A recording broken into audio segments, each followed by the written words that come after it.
नमस्कार फ्रेंड्स, आप सभी का एक बार फिर से एजुकेशनल चैनल में स्वागत है। और आज की वीडियो में हम आपके साथ डिस्कस कर रहे हैं एक बहुत ही इंपॉर्टेंट टॉपिक के ऊपर, जो कि आपके यूजीसी नेट पेपर 1 के सिलेबस का यूनिट 6 है, लॉजिकल रीजनिंग। उसके अंतर्गत आने वाला आज की वीडियो का टॉपिक है जो है आपका फैलेसीज।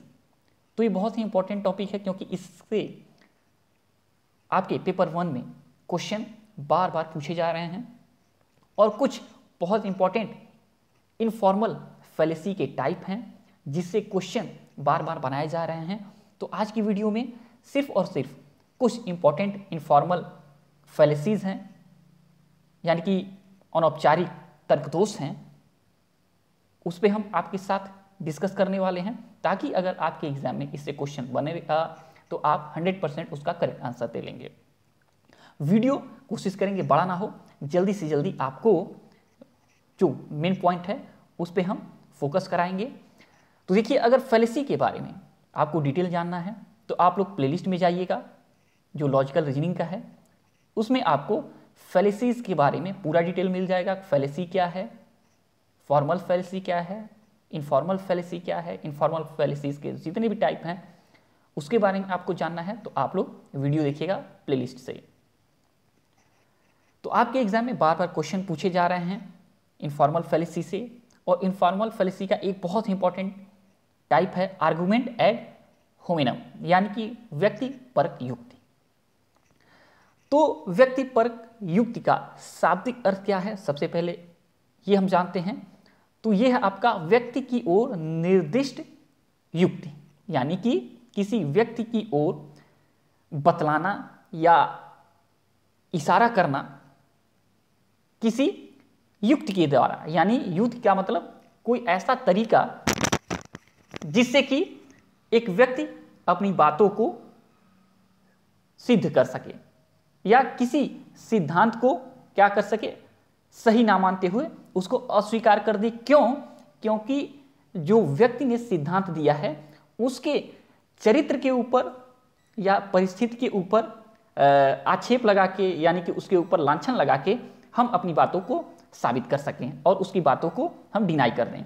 जैसे कि देखिए, कहा गया है जब किसी व्यक्ति के सिद्धांत या कथन, यानी कोई व्यक्ति है उसने कोई थ्योरी दिया है, यानी कोई सिद्धांत दिया है या कोई स्टेटमेंट उसका है, तो उसका खंडन करने के लिए कोई व्यक्ति, ठीक है, कोई व्यक्ति उस व्यक्ति के व्यक्तित्व के, यानी कि उस व्यक्ति के जो कैरेक्टर है उसके दोषों का कथन जब वो करता है तब व्यक्ति परक युक्ति दोष होता है। इसमें प्रायः व्यक्ति के चरित्र या परिस्थिति पर आक्षेप किया जाता है। अब हम एग्जाम्पल के थ्रू आपको बताते हैं कि मान लीजिए कि किसी व्यक्ति ने कहा कि अल्कोहल जो है भारत में एकदम बैन कर देना चाहिए। ठीक है, अल्कोहल भारत में एकदम बैन कर देना चाहिए, किसी व्यक्ति का स्टेटमेंट है। लेकिन अगर कोई व्यक्ति इन बातों को सीधे और सीधे तौर पे डिनाई, यानी कि खारिज ना करते हुए इस तरह से अपनी बातों को घुमा के कह रहा है कि ये जो व्यक्ति ये है जो कह रहा है अल्कोहल बैन हो जाना चाहिए भारत से, और दूसरा व्यक्ति इनकी बातों को डिनाई करता है इस आधार पे कि वो व्यक्ति खुद अल्कोहलिक है, वो व्यक्ति खुद अल्कोहलिक है, वो खुद शराब पीते हैं, उनको हमने शराब पीते हुए देखा है, तो वो शराब के ऊपर ऐसे एक्शन लेने की बातें नहीं कर सकते, उनका अधिकार ही नहीं है। या कोई व्यक्ति कह रहा है, सिद्धांत है कि अल्कोहल पीने से व्यक्ति का जो लीवर है वो डैमेज होता है, ये कहा गया। लेकिन इनकी बातों को इसलिए ना माना जाए क्योंकि ये किसी दौर में खुद शराब पीते थे, तो व्यक्ति के चरित्र के ऊपर आक्षेप करके, ठीक है, और उनकी बातों का खंडन कर दिया जाता है।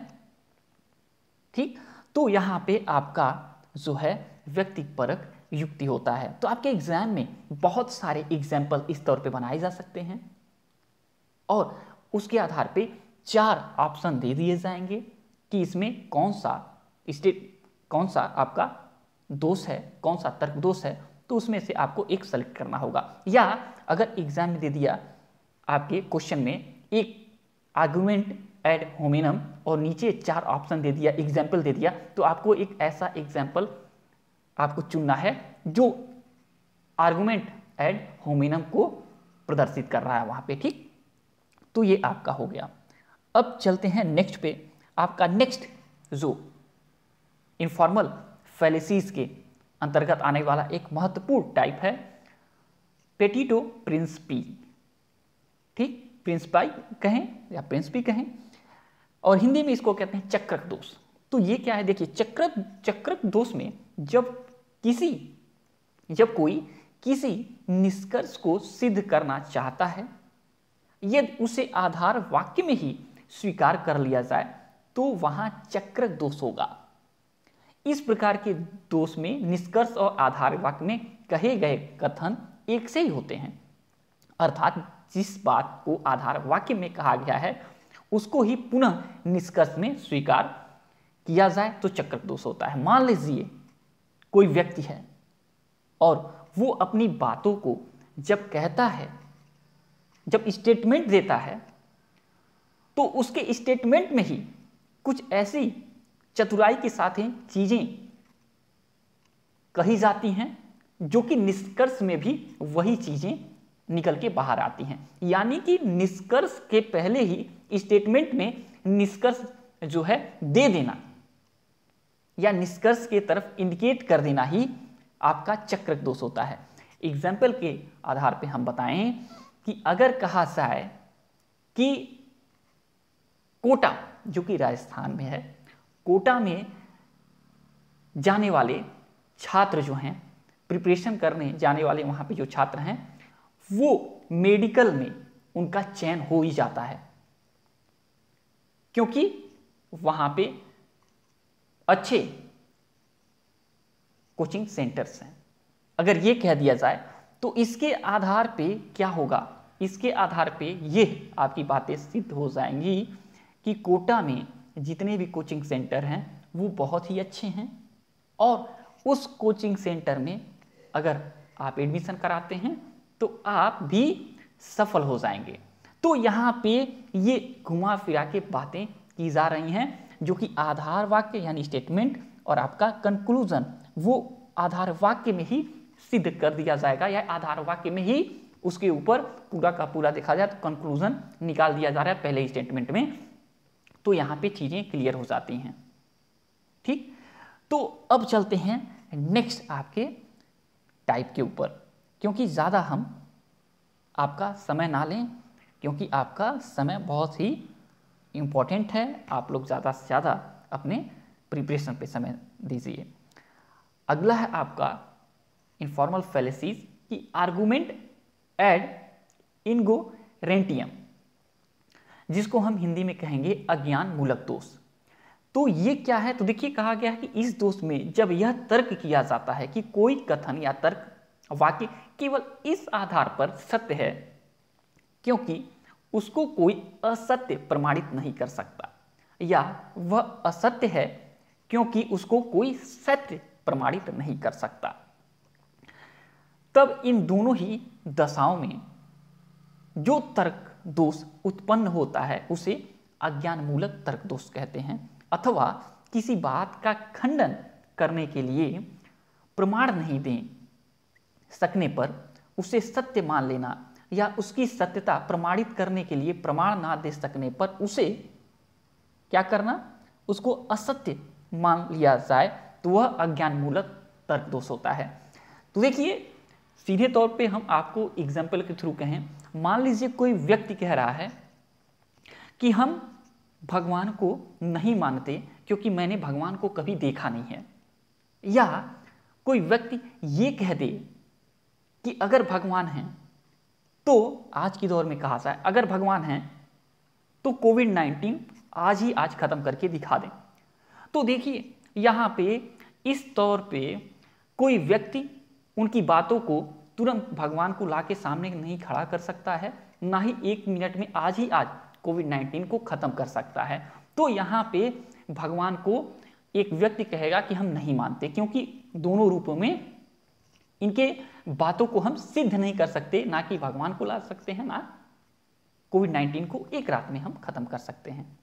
तो ये आपका क्या है, प्रूव्ड ना देने के कारण ये चीजें असत्य मान ली जाती हैं, ठीक। या इसके विपरीत दिशा में भी कोई ऐसा अगर वाक्य है, ठीक है, जहां पे हम प्रमाण नहीं दे सकते तो उसको सत्य मान लिया जाए, तो ये आपका अज्ञान मूलक जो आपका फैलेसी है, तर्क दोष है, ये आ जाते हैं। तो ये तीन आपका बहुत ही इंपॉर्टेंट है। इसमें कहीं में भी आपको समस्या है तो आप ज़रूर कमेंट करिएगा, ज़रूर पूछिएगा, क्योंकि ये तीनों आपका अगर क्लियर हो जाएगा, ठीक, तो आप जितने भी एग्जाम्पल एग्जाम में देखेंगे तो आप फटाक से उसको कैटेगराइज्ड कर लेंगे कि ये किस टाइप के इनफॉर्मल फैलेसीज के अंतर्गत आ जा रहा है एग्जाम्पल, या अगर कोई फॉर्मल या इनफॉर्मल फैलेसी रखी जा रही है तो उसमें आपको इन सब चीज़ों को देखते ही आपके अंदर एक बेहतर कॉन्फिडेंस के साथ आप